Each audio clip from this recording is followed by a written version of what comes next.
right, we are live. Welcome everybody to episode 4 of the Content Lab podcast. Today we are joined by Heber Cannon. Heber is a producer and film director, known for producing and directing films such as Froning in 2015, A Decade of Fitness in 17, Resurgence in 2021, and a lot more. In addition to that, Heber is a co-owner of Buttery Bros, 321 Podium, and Kriger Bags. Heber, thank you so much for being here with us, man. Dude, thanks for having me on the show. Yeah, where are you at right now? I saw you were in Hawaii a couple days ago. Yeah, I literally landed from Hawaii about 2 hours ago. I'm back home in Salt Lake City, Utah now. Awesome. Well, thank you so much for taking the time and being here with us. I know you're a busy man. Yep. Yeah, Happy to be here. Awesome. I'm gonna give you a little backstory. We're just talking about. I was just mentioning those movies. So I'm gonna try to keep it brief because I mean, obviously it is for you. But 6 years ago is when I started doing CrossFit, and the reason why I started it was, dude, I was in senior. Let's see, yeah, my senior year of college, and I was about to finish my 4th year of college golf. I didn't know what to do. I was like, dude, I played golf my entire life and this is about to be over. I mean, obviously, I wasn't going to turn pro after that. And I was like, what am I going to do next? Like, I was like lost in that like depressed moment. And that's when I found on YouTube some fronting videos of him doing like the what's Rich doing and all that. And then I was like, what's this CrossFit stuff? That seems pretty cool. And that's when the movie, I think it was the Fittest on Earth in 16. Yep. It was released, and that was my introduction to CrossFit. So when I saw that film, I was like, dude, this is absolutely dope. I'm gonna do this. So I called my friend. I was like, hey, let's join the CrossFit gym. That's like 5 minutes from us. And from there, dude, I mean, I've been to the gym at least like 5 times every week. It's been game changer. So I mean, in one way or another, you like influenced it was my life after that. And because of CrossFit, I shoot and I do all content creation stuff like that. So just a little personal story. I thought it was Wow, thank you. That's so cool to hear. Were you doing any content before that, or is that? No, not at all. I just took pictures for fun, but I got started in the content creation world because of CrossFit. I just started shooting at the gym. So that was kind of like something I realized yesterday when I was doing some research. I'm like, dude, this is pretty cool. I mean, I'm gonna have a conversation with Heber, which was like he produced one of the films that influenced me to do CrossFit, and because of CrossFit, I'm doing all this content creation stuff. And yeah, pretty cool. And from there, dude, I've been watching every single film, and I'm sure a lot of people are listening probably started CrossFit because of the films. I feel like CrossFit grew a lot because of people watching the films. Anyways, let's stop talking about me now. Let's talk about you. Yeah, obviously I know the films that you've done and all the work that you've been doing with Buttery Bros, but what's your background? How do you get started in the content creation world? Oh man, so I was a young kid. I was like 4 or 5, and my oldest brother. I come from a family of 6 kids, and so I'm number 5 of 6. Son number 1 of 6, Chris. He was always into filmmaking as early as I can remember, and I think he got that from my grandfather, who had an old film camera and kind of geeked out on it. But when he was in high school, I would have been like 5 or 6, and he made a skit. Like a web short, basically, but the web didn't exist then. So it was a short film that was kind of a comedy where they recreated Back to the Future to see how they got, like, we're super cool in high school. How did we get so cool? So they went back to the future, and they set up a car with flames coming out the back of it, just like the movie. And when they got back to the younger version of themselves, I was playing my older brother in front of the camera. So I was acting. And I fell in love with the process. I thought it was super fun, super creative. There was tons of elements to it that seemed entertaining and exciting. Everything from the editing process to adding music. Like, I watched him do all that stuff and just kind of picked it up. And by the time I was 8, I was making my own recreations of the movie Aliens.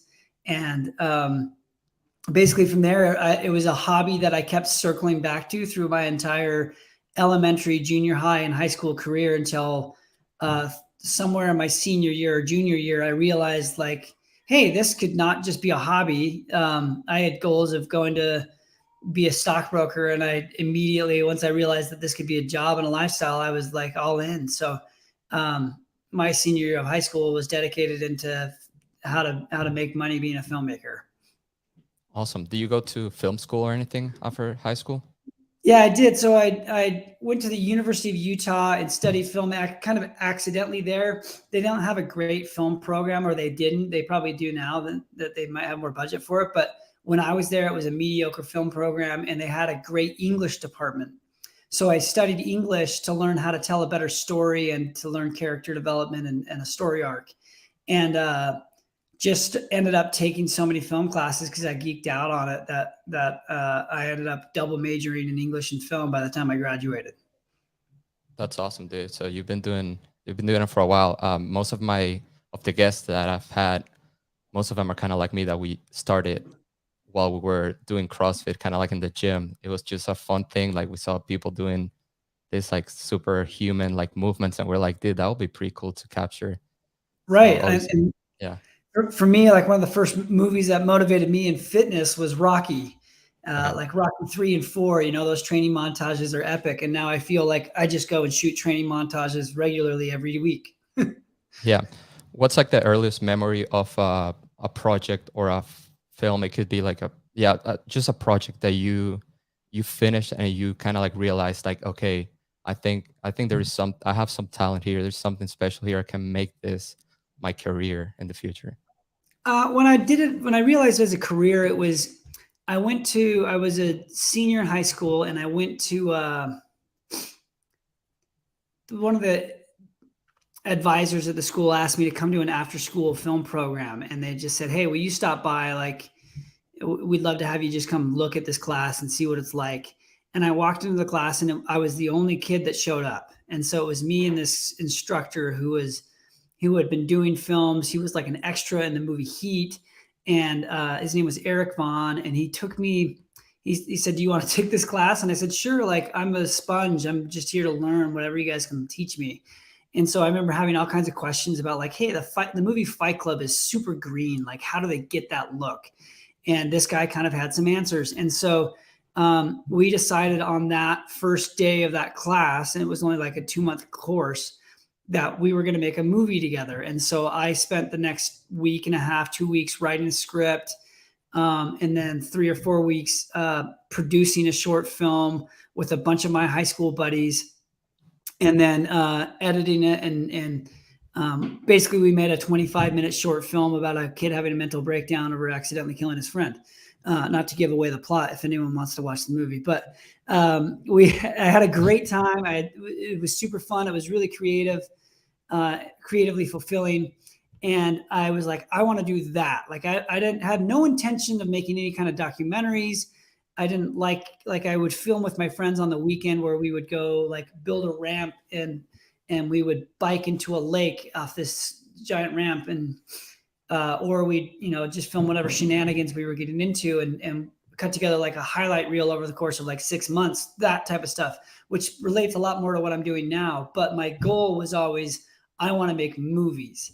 And somehow I fell into this CrossFit genre where now I'm known for documentaries, even though I probably watch more fictional films than I do nonfiction, just because that's where I find the most inspiration and excitement. Like I go to the movies to escape what I'm dealing with, or what I'm doing for work, especially. And so, that's a lot. I'm kind of rambling right now, but started early on with just making a short film in high school. Yeah, that's awesome. And from what I understand, you've been in the CrossFit world for a while. You're kind of like an OG. I mean, you are an OG in the content creation world.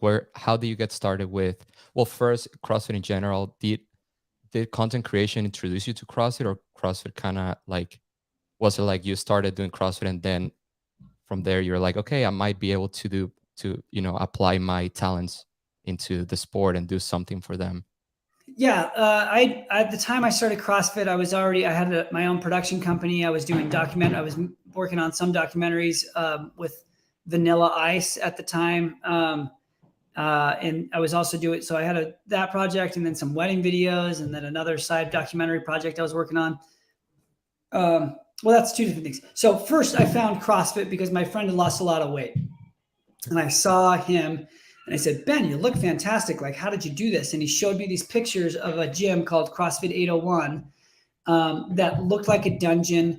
And it actually looked like the gym I had seen from the behind the scenes of how they made the movie 300.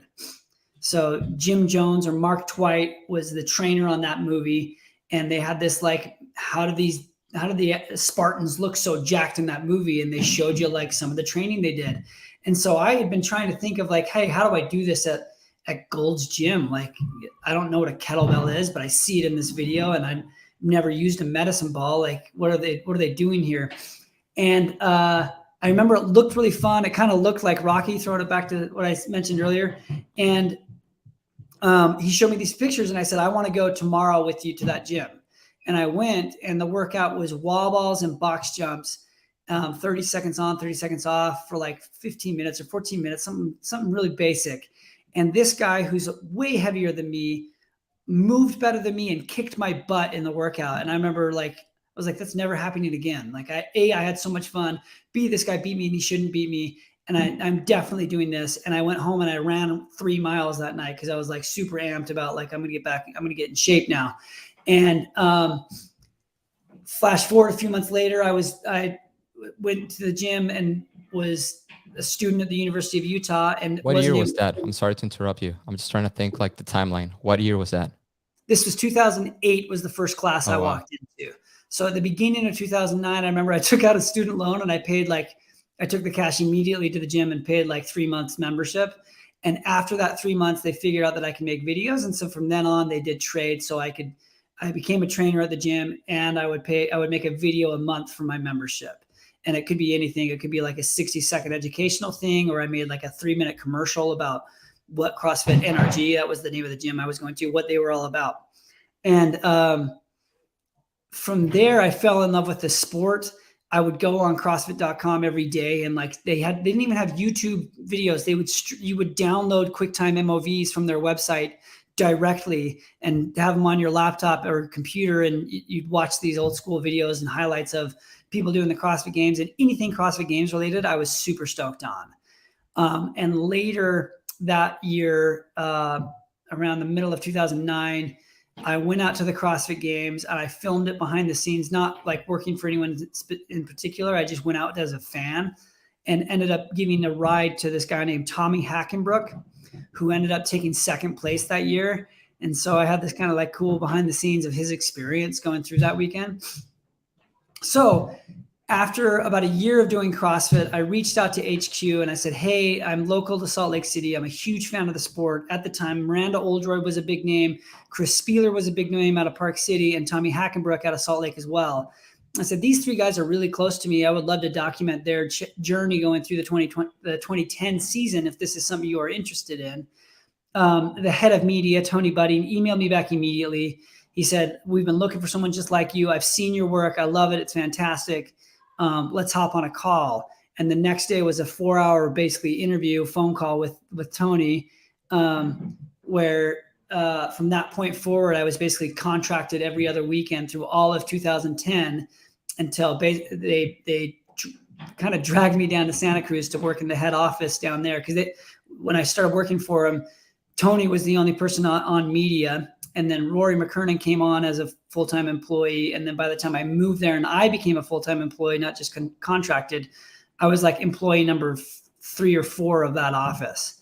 And so my job there started as like making nutritional videos to then making a news show. So I started the update show. Then my job was, hey, create a pilot for ESPN. Or no, it wasn't even ESPN, just some sort of network so that TV networks can see what it would look like. And ESPN ended up picking it up. And then my job was be the director of a live stream. I've never done any directing live. And so I was sat in this big production truck with 15 very professional people they're like, why is this 25-year-old yelling at me and telling me what to do? To then making a bunch of post-produced shows that were on primetime ESPN. So my job evolved very quickly in that first year that I was working full-time for CrossFit. That's awesome. Yeah. Going back to what I was saying at the beginning, when I first like got introduced into CrossFit, there was so much content already about it. I remember after watching the film and starting CrossFit, like you said, it was so addictive. I just went on YouTube and just started watching all the behind the scenes. It was like never ending. I'm like, I really hope I keep finding this amount of content on online, because it was like the first month. I think I watched Man, everything. I the, watched the the old movie. the old YouTube, the old CrossFit website was like you would click on videos and then it would take you to like there's workout demonstrations and you just scroll through and find like Yeah, push jerk. What is a push jerk and why is it different than a push press or strict press? And so you'd watch yeah, those and then you'd be like, I want some story content. And then you click on the other page and just like have to scroll through a bunch of like vague names of like they have very little structure on the website as to how to find the content. But yeah. yeah, I think that's a very typical story for a CrossFitter is they'll find it, fall in love with it, and then spend just ridiculous amount of hours on YouTube or wherever you can find it, watching people work out. Yeah, and it was also my senior year of college, which just means, I mean, um, I, I feel like I had a lot of time in college, so I would just, that's all I did, just watch and every single YouTube video or anything CrossFit related. In like a month, I already knew who half the athletes were. It was super addictive, and yeah, I remember watching the Froning film. Like, dude, this is the guy from YouTube that I was watching, like just working out in his garage. It was super super dope. So you started in 2008. When was the first actually documentary you guys filmed? Was it the Fronting one, or you did one before? Well, in 2008 to 2009, Seva Matosian made the first CrossFit documentary called Every Second Counts. Yeah, I And it was remember hard that. to Yeah. find. Like, I can't remember how I even bought it or someone else bought it and then I bought it off of them. Um, I think someone at my gym bought it. And then when I went to the games in 2009, I bought my own copy. But that was a fascinating film and a fascinating look at it. But I always thought that like, that was really cool. But the most fascinating part of this sport to me was the females. Like they get equal pay. They are incredible athletes. Like they're doing stuff that historically women shouldn't be doing, you know, like they are badasses. And in that film, there was no women. And so when we started the ESPN stuff, it was a big factor to always make sure there was equal coverage there. And then in 2013, Tony, the guy that hired me, said, "Hey, we want to make a documentary about the games." And this was after the 2013. He's like, "We've got all this footage. We want to make like a video." And so we went back and forth on what it should be like. And I remember I had at that time a number of back-to-back conversations about the validity of the test of fitness, like the validity of calling that person who wins the CrossFit Games the fittest on earth. Why do they get that title? Like, what deems that the appropriate title for the winner of the CrossFit Games? And so I made a short documentary that was like 30 minutes long called The Test of Fitness, which was like my thesis on why this sport is legitimately the fittest people on earth, as opposed to like a decathlete or a marathon runner or a weightlifter or Adrian Peterson, you know, like incredible athletes that have incredible work potential, but they don't actually have the capacity. So they might be able to do something if they just take the time to learn it, but they don't have that functionality quite yet, where these athletes do. And that was really well received. And after that, they came and said, "Hey, we want you to make a movie about, we're going to do 2 documentaries about the 2014 games. We're going to do one about the men and one about the women. And Ian Wittenberg is going to do the women and you're going to do the men." And I remember thinking like, that's really dumb to do 2 movies. Like you should just do one. And if we're going to do one at all, it should be the movie Froning, because Froning has told me after filming the 2013, that Test of Fitness interview, he admitted that he was going to retire after the 2014 games. And I said, this is the only story I care about. He's won 3 times. Can he come back and win a 4th? Can he win the Open? Can he win the regionals? Can he go on to continue to dominate the sport? And so I reached out to Rich. I said, "Hey man, I've got this idea for a movie. I really want to do this. Is this something you'd be interested in?" And he was on board.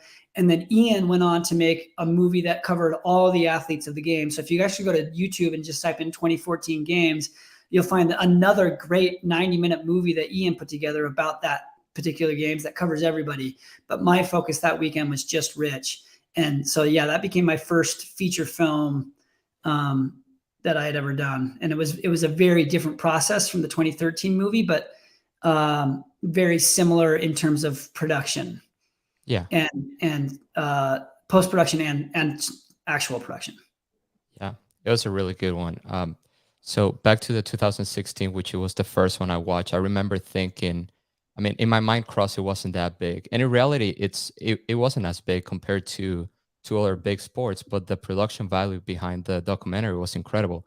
So that was one of the things that I was like, dude, this is incredible. Like I just I just found this sport like not that long ago. I mean, I've heard of it before, but it was kind of like just, on social media.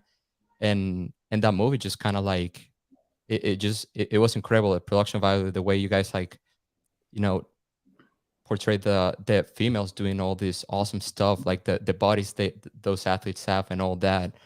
Um, how in my mind I was like, dude, I don't even know how they can at that point how they can make movies like that. It was a really cool experience. And talking about the production value, what was the like the whole like pre-production? Like, how do you guys find before starting the whole CrossFit Games? You guys are like, okay, we're gonna make a documentary about this. Where do you get started? What's the first process? How many like filmmakers do you need on the site and all that? Just explain me the whole process, pre-production. Yeah, so I'll back it up to 2014 because it grows and it changes and it evolves based on needs. So in 2014, I want to say we had maybe 4 or 5 shooters covering both Ian's movie and my movie. And we were all like Swiss Army knives doing everything. So on the movie Froning, I remember I always wanted to have I worked really hard to have the biggest and best possible camera because at the time that made a huge difference. So I had a rig set up. I would be filming at Rich's garage, and I'd have a rig set up with a red camera on a Movi, and I would film his entire workout with that with a big, beautiful lens. And then I would set it down, and then I needed another camera to get great audio and sound bites in between stuff. And so I pull out a Canon C300 with the shotgun mic and get kind of cinema verite stuff on the fly.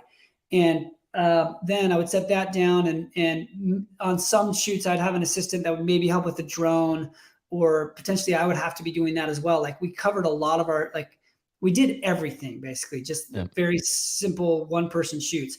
But when you got to the CrossFit Games, you'd maybe have 4 or 5 people, and the majority of those guys were hired at the beginning of the weekend to cover interviews with as many athletes as we possibly could, just like quick little sound bites. So them like flexing and standing in front of a wall or whatever it is.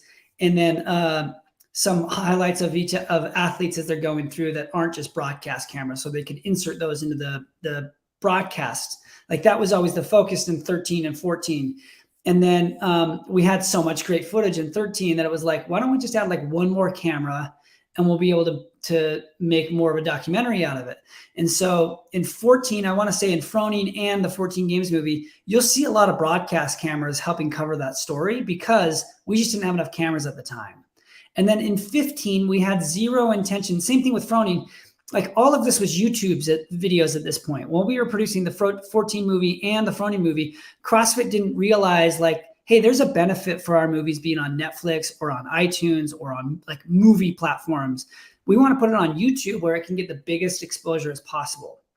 Which I understand that statement, but for me as an artist, I was very interested in seeing my work on a platform that was recognized as like, oh, this is a movie. I need to sit down and dedicate time for this. I'm not just going to watch this while I'm on the toilet or while I'm, in between meetings or something. And so I pushed really hard to make sure that that Froning was put onto iTunes, and it eventually made its way to Hulu and then Netflix. And that was a game changer. But that didn't happen until after we had already filmed the 15 movie. So while we're filming the 15 movie, it's still just for YouTube. But once Froning hit iTunes in the middle of post-production on the 15 movie, that day they came into our office and said, okay, you've got to change this movie needs to be on that level. We need to up it. And so then we spent a little bit more time on the 15 movie. But by the time we got to the 16, it was like, okay, if you want to have that again, we have to up it. And we all want to shoot on red cameras. Like no one, like I think we might have had 1 or 2 Sony cameras and some Sony behind the scenes, but most of them were like, at that point, we really tried to have as many red cameras as possible. And by the Redeemed and Dominant, we had, I want to say like 8 to 10 people just shooting reds. And then like each person having 1 to 2 runners running media back, and people back at Media Village offloading cards and transcoding it and getting it onto a server so that when we got back, so we'd have like maybe 6 to 8 shooters, 5 to 6 runners, someone kind of coordinating producers, overseeing it all, DIT and 2 DIT people that are just offloading. And then we'd get back to the office and there was 3 to 4 of us constantly editing the movie, as well as 2 motion graphic artists creating motion graphics. And they would hop on for like 3 to 6 weeks towards the end of the year to kind of flesh out the film. So that's kind of you did some of the editing as well? On all those movies, I oversaw the whole process along with Marsden, Ian, Mariah, and myself. Yeah, those 4. Yeah. And then in 18, it was just the 3 of us. And then on the last 2 movies, it's just been Marsden and I. Yeah, awesome. So making those movies, it's pretty much a whole year process because you have to capture like the road to the games. And you guys had a series called Road to the Games, right? But at the same time, like you know already like who's going to be up there. Like right now, Tia, it's going to be there. So if you're making a movie about the next year, you already know like, okay, I have to go to where she's at. I have to like capture, her doing the open and all that. So pretty much making a movie like this is a full year process from the open all the way until the game is over. Yeah. The game's so in 15, we went to all these shoots. We shot a ton of footage and it just sat on the cutting room floor because it was like this dramatic moment with Julie Fouché where she breaks her or tears her ACL at the regional level. And I was like, oh, this is going to be great in the documentary. And we made some highlight videos around it. Like that sure got covered, but there were moments like that never saw the light of day because by the time the games come around, they're dwarfed by the magnitude of what's happening on the competition floor in that weekend. Yep. And so going into the 16 season, that's when we started Road to the Games as a way to like put together little package stuff. And then we'd save little pieces as we went along for the big movie. But for the most part, like a lot of those, we just justified the expense of what we were doing by creating a series along the way. And then when we were let go in 18 and we started making a movie for the 2019 games, I was less interested in putting out like behind the scenes along the way because we were actually going to make a docu-series that changed to a documentary. And that's when we started the Buttery Bros as a way to like us to be wherever we wanted to go and have complete control over what athletes we were going to be filming with, because it was for our own YouTube channel and not just for whatever company was footing the bill for us to be there. Yeah, that was going to be my next topic. I was going to talk about the 2018 situation when you guys were let go of, CrossFit HQ, which is the place that you worked at. And I thought it was, wait a second, somebody's calling me. I thought it was a great idea. Like what you guys did, you just pretty much took something that could be like some people can get like unmotivated about it, just like failure. Like, we were just let go of our job, something I love to do. And you guys created this project called Buttery Bros that, and I mean, it's 2022 and it's still big. It's just getting bigger. And I see how, I've seen you around at the games at Waterpalooza and I see how people love what you guys do. And you guys are like just walking around and people are telling you all the time, like, dude, we love what you do. And it's super fun. And I mean, in my mind, it's incredible what you guys did. Just super like, it's a good way of putting something that can defeat you into using that moment to make something even bigger. Yeah, we got really lucky with timing and optimism and just knowing like how cool the community is. Like CrossFit had let us go. And I thought for a long time about just moving on and actually going back to making movies. And like, I took meetings down in LA with some fairly decent production companies and I was toying with that idea, but like after 1 or 2 shoots with the Buttery Bros, it became very clear that this is where I'm the happiest. And this is where like this community is so cool that I would be doing them and the athletes a disservice to not continue to make content around this space. And I set out from that point forward to make the 2019 movie. Yeah. Was the Buttery Bros something that just out of nowhere you were talking to Mars and it's like, hey dude, let's just keep making videos and let's, just me and you and let's make it fun? Or was something that you guys planned for a long time? Like, how are we gonna do this? So I had toyed with vlogging before. Like if you go search Heber Cannon family vlogs or whatever it is, Heber Cannon vlogs, you'll find like I did like a handful of them back in 2017-ish, 16-ish. And Marsden had been doing some vlogs with his ex-wife at the time. But when at one point during one of the Road to the Games episodes, I had talked to Brett Fikowski, and he had promoted the episode really like awesomely. So I messaged him. I said, "Hey man, thank you for helping promote the episode. It's really cool to see you guys supporting us and our creative endeavors. And thanks for letting us come film you." And his response hit me. He said, "No, dude, thank you for coming out and documenting me when I'm at my peak. And now I have this piece of media around myself that I can show my grandkids, saying like, look, I was cool at one point in my life." And I was like, "Oh, that's a really cool perspective. I want to do cool things and I want to document them. Like it's really fun to be behind the camera and get creative back there, but I also want to have life experiences and be doing cool and fun things." And so when we started out this idea of making a docu-series about the 2019 season, because if you know the season, that season was particularly wild in the CrossFit space, because not only had CrossFit let go of their entire media, they had changed the entire sport, and how you qualify for the CrossFit Games was not like set in stone by the time the season started. And you had events happening throughout the season called sanctionals that weren't like, it wasn't very clear. It was very confusing, and everyone was kind of in disarray. And so we thought this would be a cool docu-series about that season, which we ended up producing down the road. But we, just because of timing and resources, we narrowed it down to a documentary for that called The Fittest. But while we were doing that, I said, hey, instead of making a Road to the Games, which would probably be the most easiest thing to do, we've already done that. I don't need to do that again. I don't want to create another thing on other people. Like, let's just kind of document what we do and fill this middle space that hadn't been done quite yet in the way that I thought was cool, which was, we're not the elites. We're just kind of like, we're not like lazy people. We're just kind of like in the middle, and we're kind of the everyday people. And I think our experience is interesting, and we have a lot of fun. And I think it would inspire people to go get fit. Like if you're just always seeing the tip of the spear, it can be intimidating. But if you see like everyday people trying to do that stuff and failing and being okay with it, it takes away some of that like skepticism or fear of trying this particular sport out, or just fitness in general. And so it wasn't like a really big discussion. We just kind of toyed with the idea when we went out to Dubai in 2018, and we got totally overwhelmed with that shoot, and we didn't end up producing anything out of it. But then when we were shooting a commercial for a brand with Matt Fraser, I said, hey, we're going to take 20 minutes and we're going to go do this workout called Acid Bath that we saw in Dubai.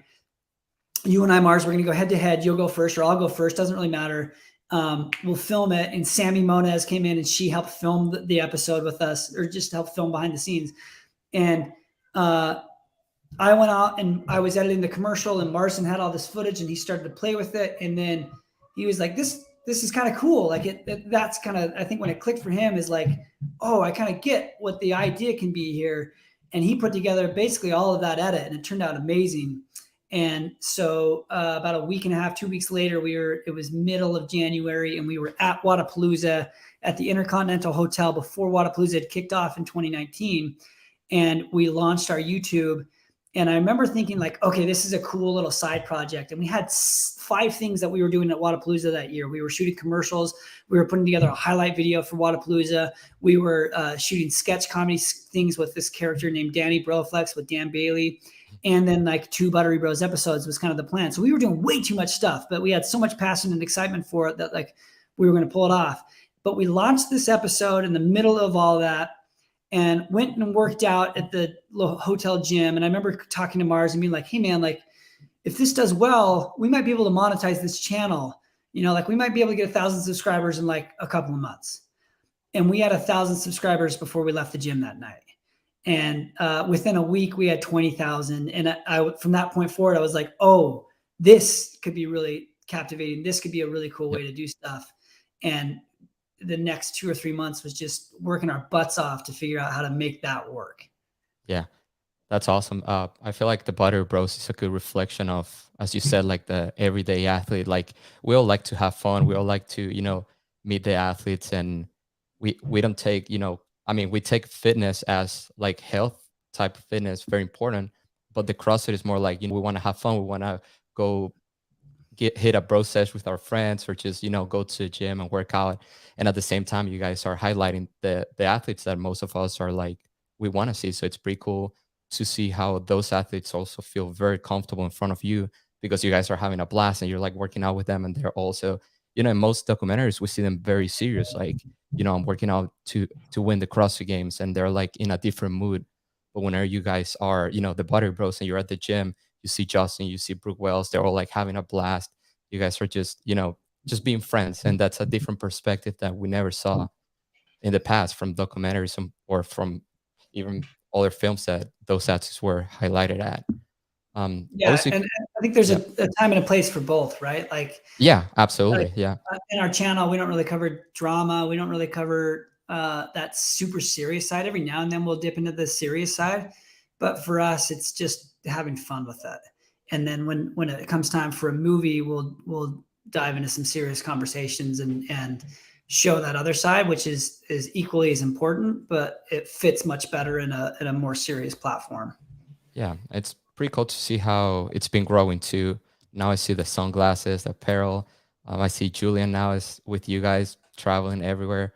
I wanted to talk about Julian. Is he like an official member of the Buttery Bros, or is kind of just like Yeah, sort of. So Julian has helped us since episode, like he helped us. I don't know if he'd helped on the first 2 or 3. He was with us at Wadapalooza, but not working with us. But basically, like he would help create some graphics along the way. And then about episode 5 or 6, we said, hey, we want to get some intro graphics that I can show brands and say, like, hey, this is what it would look like if you work with the, oh, hi, honey. Anthony Tom's hopping on here. I want to show brands what it would look like if they work with the Buttery Bros. And so Julian created these epic intro graphics when we were in London for CrossFit Open 19.1. And we loved it. And so basically from that point forward, he's been busy. He's had other jobs. And now as of, I can't remember when it was, but sometime last year, he's been working almost exclusively with us full time, doing all of our motion graphics. And when we can, we'd love to have him on set with us helping out, because he's super creative, super fun to hang out with, and brings a great energy to the channel. Yeah, absolutely. I remember first episode I watched that he was there. I'm like, I like this dude. He's fun. He complements these two guys very well. Um, we have here a question by Dalton the Berry. He says, Heber, what are some of your favorite content creators, influencers in the CrossFit industry? Ooh, there's tons of them. Like your stuff's great. I would say Eric Castanon. I'm saying tearing his name apart right now. Castaños. If I'm messing up people's names, it's because I took a red eye flight. So yeah, Eric Yeah. is great. Craig Castaños. Ritchie. Yeah, Castaños. Craig Ritchie's phenomenal. I love watching his stuff, and he's been doing this a very long time. I love my boys over at Talking Elite Fitness. Tommy and Sean do great stuff. I mean, everyone's kind of got very different and unique styles, which is cool. And it's fun to look and see what other people are doing and learn from people. And there's tons of creators in the space that inspire and push me to be better every day. Yeah. How about in the overall like filmmaking industry? Who are some of your favorite content creators? I became buddies with this guy named Aaron Hall, who's or Brim Hall. He's not Aaron Hall. Aaron Brim Hall, who's a phenomenal photographer. He's world class. His stuff's incredible. I'm a big fan. So it kind of varies. Like there's people that I love looking at just their photography and their like traveling stuff.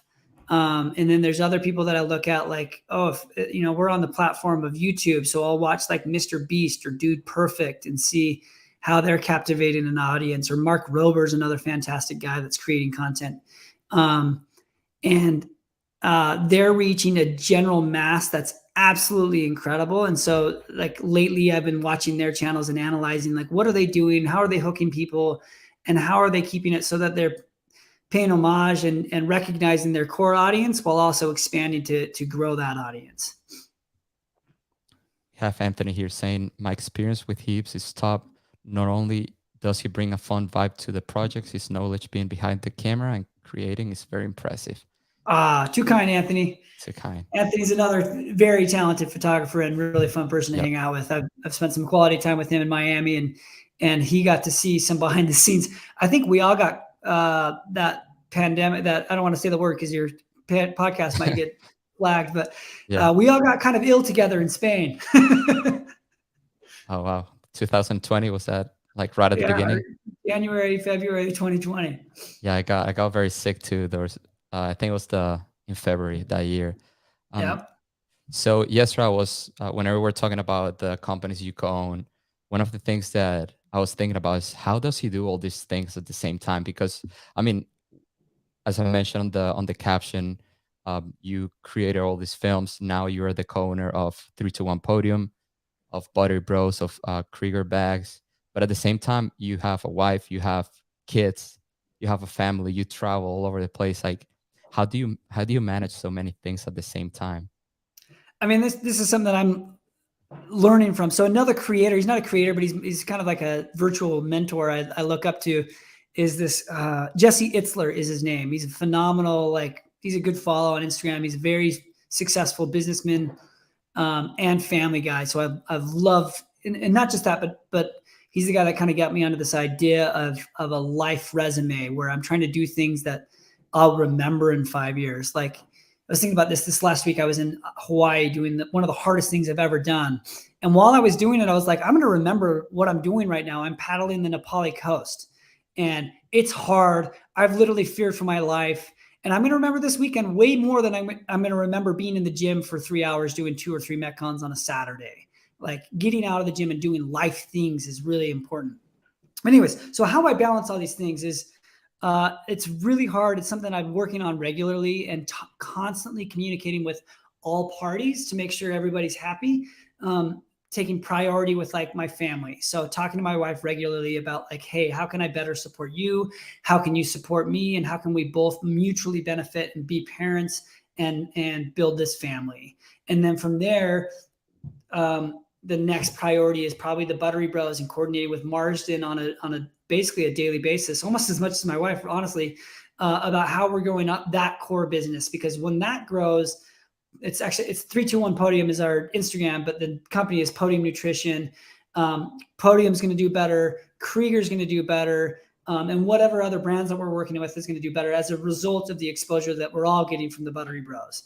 And so putting priority there, and then building teams in other places to help support it all. So like having Julian on with us, he's super creative. He comes up with really fun ideas. And then when we're sitting down to edit, he's got his like, I say, hey, I need these motion graphics. Boom, I'm going to have those and they're going to be freaking awesome. Same thing with like building an awesome team over at Podium Nutrition. We've got some guys that have had some crazy, incredible experiences in the supplement industry that have come over to help us and has been excited about the Buttery Bros and working with us and Matt. And so I trust that they're going to do their job and I can just come in and really boost where I'm really good and help that brand in that area. And same thing with Kriger, where these guys have built this amazing backpack and we've come on board and said, okay, look, this is how we can help grow this. And this is where we're good. And you guys are good in this area. Let's all work together to have the best experience possible. And so building out teams is very important. And then when it comes to family and travel, we found that communicating, spending time, like if you're married, when I'm home, I try to have a date night a week where it's just me and the wife. When I'm with the same thing with my kids, if I can take them for a 2-hour excursion where it's just me and one child, so I get some really good one-on-one time. And then I've had a goal since starting this to like once a quarter try and take my family on a trip or get them involved in one of my Buttery Bros episodes. So this last week in Hawaii, I did basically like 1.5 episodes while we were there. And my kids are a part of it in a big way on one of them. And they'll remember that weekend forever because of how incredible and cool the experience was. And so just trying to be present in their lives as much as possible while doing all this other stuff. That's great. Talking about Podium, by the way, it's great. That's what I take as pre-workout. In fact, and I'm about to take it in probably 30 to 45 minutes before my workout. Let's go. Yeah. How did that like idea start? Because you co-own it with Mars, Matt Fraser, and Justin. Is that right? Or maybe it's just you three guys? It's just us three. Justin's an athlete that we've signed. So it's Okay. me, Marsden, and Matt, and this guy named Paul Haverland. Paul is a wizard with this stuff. So Paul and a mutual friend, Paul and a friend named Jeremy reached out via Instagram and said, hey, they slid in my DMs. And this was I can't remember if it was 19 or 20. It was pretty early on. I want to say this is 20. They reached out to me in fall of 2020, or maybe, no, it was March of 2020, or right before everything went south. And they said, hey, we've got this idea for a supplement company. We'd love to talk to you about working with you. And I had been taking calls with a number of different companies, and we had worked with some in the past on our channel. And we just weren't happy with some of the products. We weren't happy with some of the relationships and how they were going to work out, and what our role would be. And when this opportunity came, when I found out who Paul was and what his background was, I was like, not only do I like all the products of the companies you've built, I really like the look and the feel of them. And I feel like this would be a great blend with us.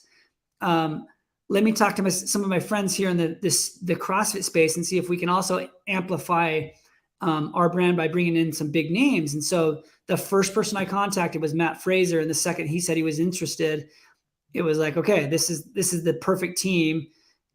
We have, the greatest of all time CrossFit Games athlete, and us content creators, and then someone making the best supplements possible. Let's build this brand from the ground up and go. And so we hit the ground running in September of 2021, and you can find our supplements in any GNC store across the nation, unless they've sold out, and our own website. And so that's been a really fun side project for us, essentially, that allows us to not only build a cool brand and have cool products and things that we're excited to take and that we actually use, but also give back to athletes. And that's been a fun side of it, is like, for a long time, we've been working with brands that are enabling the Buttery Bros, but now we flip that coin, and now we're enabling athletes to go be better athletes and focus on their job, because we can help them financially through the season as a result of becoming a podium athlete.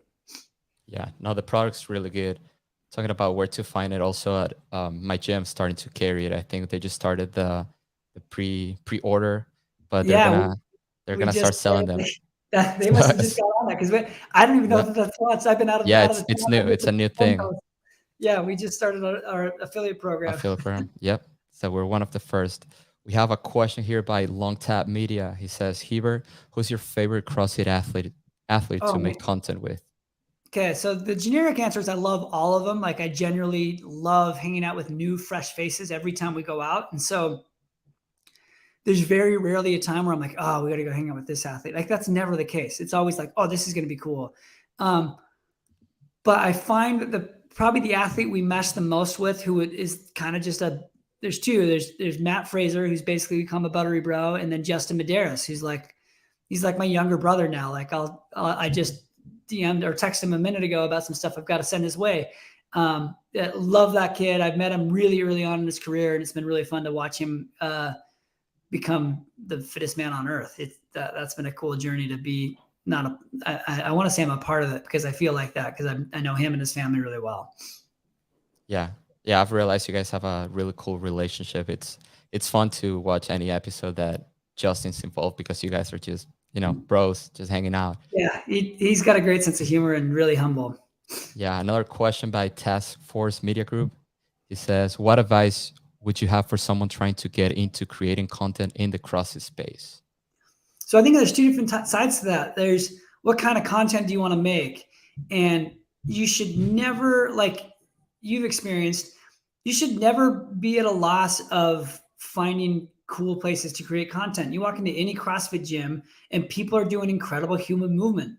Like, just pull out your camera and document it, and figure out where you want that to live. Do you want it to live on YouTube? Do you want it to live on Instagram? Do you want it to live on TikTok or Snapchat? Like, all of these platforms have different ways to pick up on those algorithms.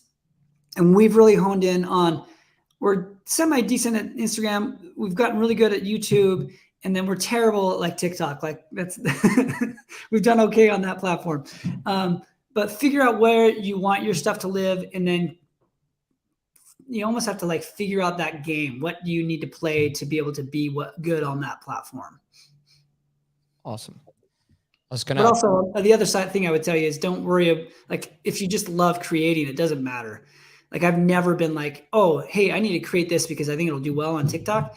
I create because I like to watch the content on my own at the end anyways. And that's always been the number one driving force. Awesome.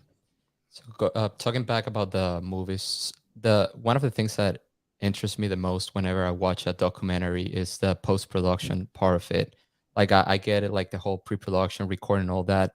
But how do you sit down, like day one of editing process, like first time you have all your footage, how do you start the timeline? Like how do you start the storytelling part? I'm talking about day one from scratch. How does the process start?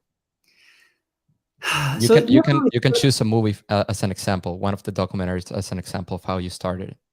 Well, I think they all kind of start fairly similar. Is like we filmed all this stuff, and you kind of like sit down after they've all taken place around the CrossFit Games. So you just kind of sit down after the fact, and you're like, okay, this is the story we want to tell, and here's the voices we need to tell that, and then here's the things that we would like if possible. And so,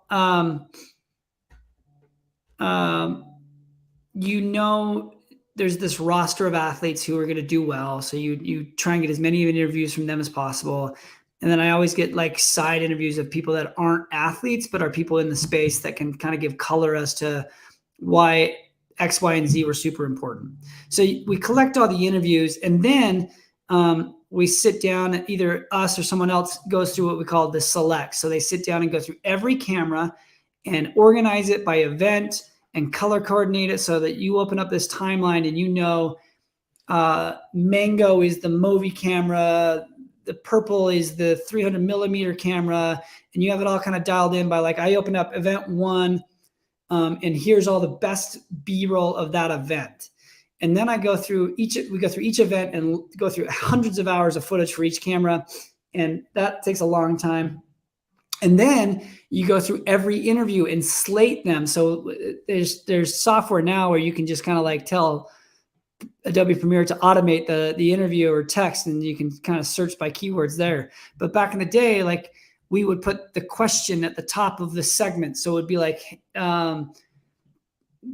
Tia Toomey's interview, and you'd put event one or event two or event three at the top of the timeline where they're talking. So you could just scroll through and see, okay, she's talking about this event here. She's talking about this event here, or she's talking about training here or working with Matt Fraser here. And so then you start to piece together.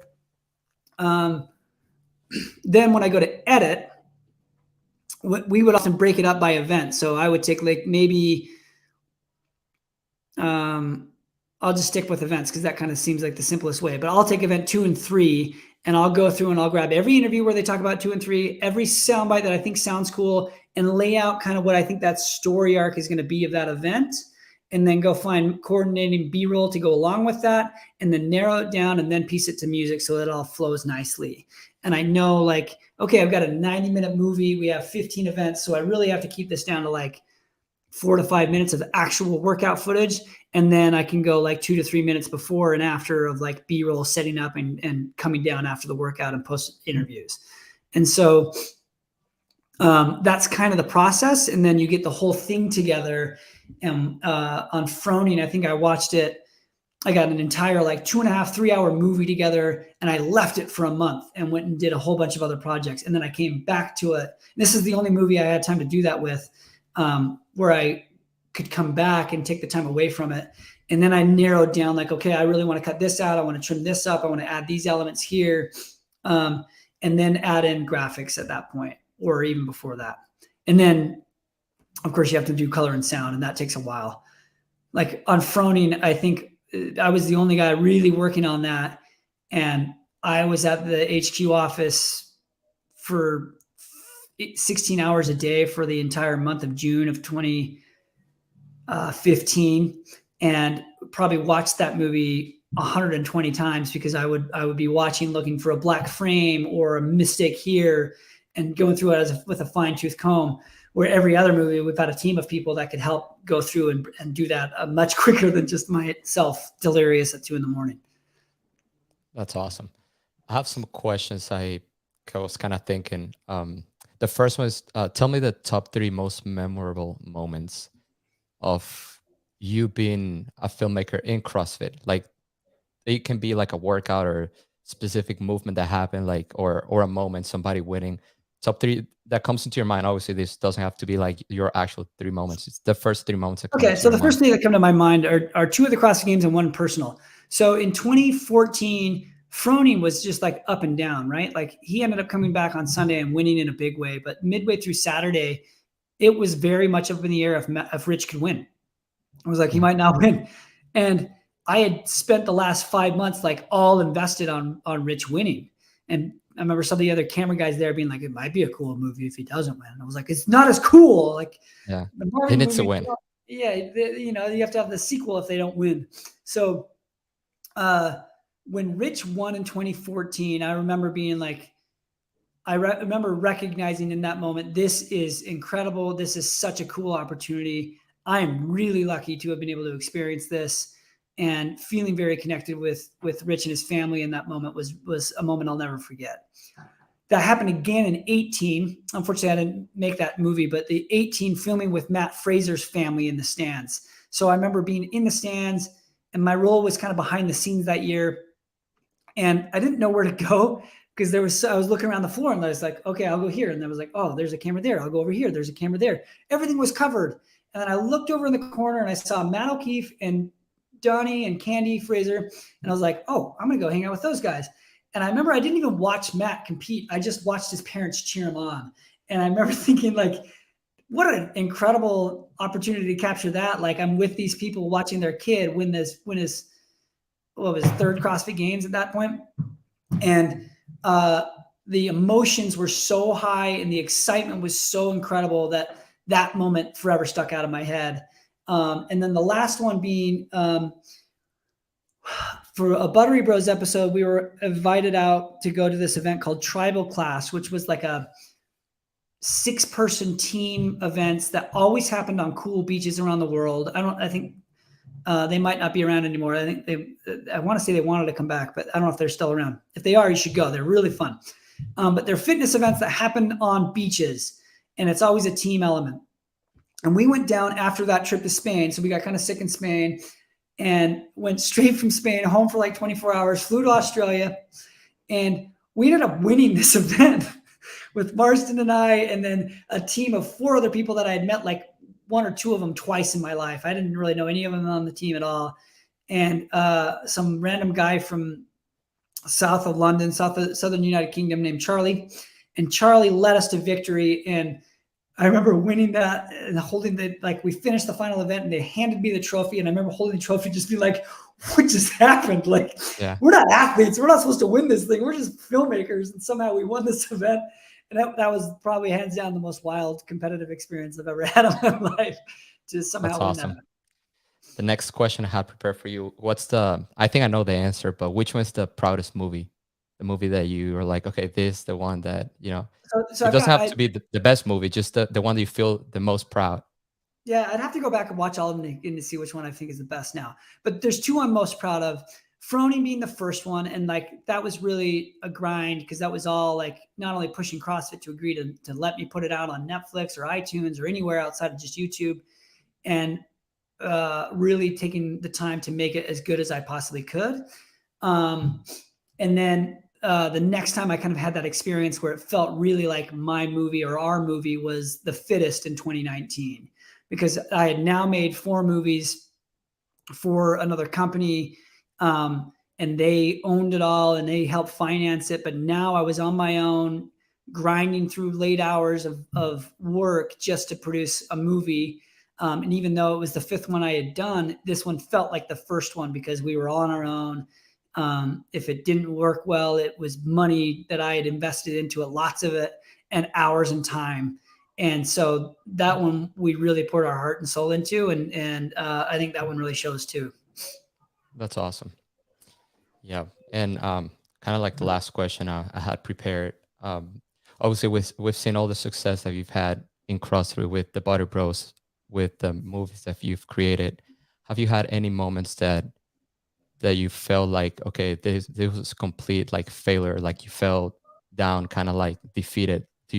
Have you had any of that kind of moments in the industry that you're like, that you can, I mean, yeah, just completely like failure? I don't know that failure is the word. I think I'm too much of an optimist, or maybe Yeah. too egotistical to feel like a failure.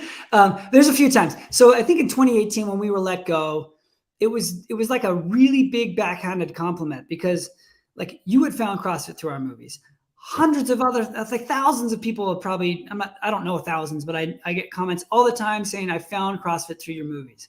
And the CEO at the time, Jeff Kane, pulled Marsden and I aside and said, "Hey, your movies have been so well done, so well received, so awesome that they've grown the company and the sport in a direction it was not prepared to go. And as a result of that, we're having to make massive changes to it." So 2 weeks later, we were fired. And like, Yeah. I was like, Kind of like a compliment, but at the same time, yeah, you're like, like, thank you for nothing, you know? And yeah, so I was and I also understood the politics of where this is really coming from. And I knew like I was defeated, but I was also just kind of like disappointed because I kind of saw it coming, and I kind of blame myself for not just like getting on and moving out earlier. But I also like understood that the people that were letting me go and the people that I was dealing with at CrossFit weren't the people that actually made that decision. And that was made in a silo essentially, and everybody else was against it.